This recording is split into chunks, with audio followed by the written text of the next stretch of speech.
Foreign Affairs Secretary Alberto Romulo, Excellencies of the Diplomatic Corps, members of the Cabinet, distinguished former colleagues in the Senate, employees of the Department of Foreign Affairs, fellow workers in government, ladies and gentlemen, mga minamahal kong kababayan, magandang umaga po sa inyo lahat. It is good to be here with you to commemorate ASEAN Day. I would like to use this occasion as an opportunity to address to you on my administration's policies and objectives concerning our region and the role the Philippines intends to play in it during my administration. As I have said in my inaugural address, the Philippines under my administration will fulfill its international commitments without undermining and forsaking its national interests. A Philippines that is an exemplar as well as an exponent of the rule of law, including international law, is a country attractive to investments. A Philippines that harmonizes its national interests with its international responsibilities is a nation that can earn and maintain its dignity and self-respect, whether on a bilateral or a multilateral level. We can achieve this by making sure that our country is a predictable and consistent place for investment. The security and well-being of Filipinos throughout the world will be best protected if our country enjoys international amity. That amity will be fostered by our ability to honor contracts and give due protection to investors. In my administration, we will be more conscious of our commitment to fostering improved ties with our ASEAN neighbors.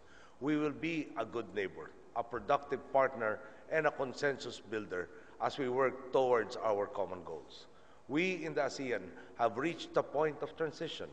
The founding generations of our respective governments, the leaders of our respective struggles for self-determination and independence from colonialism, established our countries as modern nation-states. They also laid down the foundations for ASEAN as a regional organization, the dream of a Malay Federation for one, in which Filipinos, Malaysians, and Indonesians could rediscover our historic ties of friendship and commerce, dates back to the era of my own grandfather. With our passing from the political stage, the second generation of leaders of our respective nations entered the scene. These were statesmen secure in the independence of their countries, and who began the transformation of ASEAN from a regular gathering of leaders into a fully multilateral organization. Their legacy is the ASEAN Charter itself. It is a charter that enshrines the evolution of our respective nations into nation-states, devoted to the rule of law, conscious of human rights, and who seek harmony between different sectors and classes, and between growing our economies and nurturing our environment.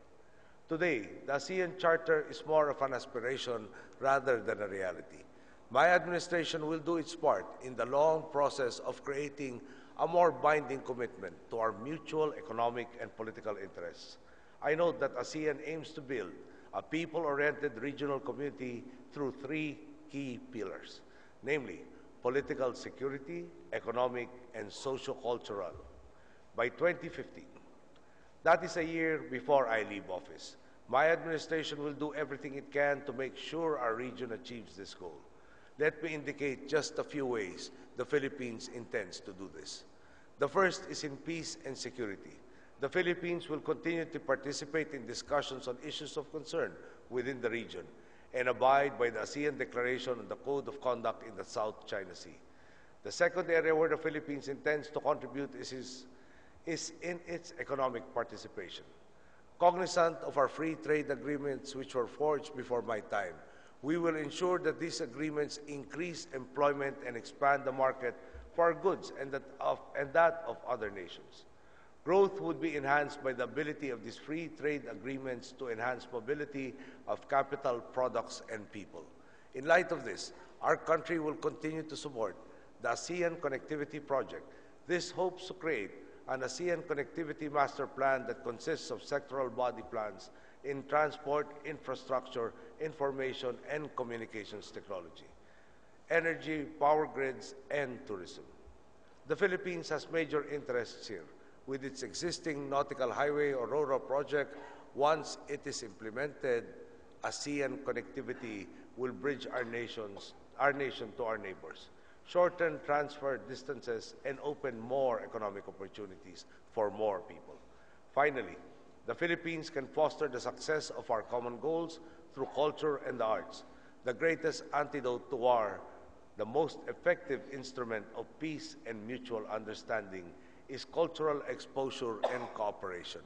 A new generation of increasingly prosperous citizens in our respective nations are interested in getting to know their neighbors. With this curiosity comes a greater understanding amongst our peoples over the long term that would strengthen cooperation on several fronts: political, economic, and social. In turn, ASEAN's improved integration will reinforce its capacity to deal with the rest of the world.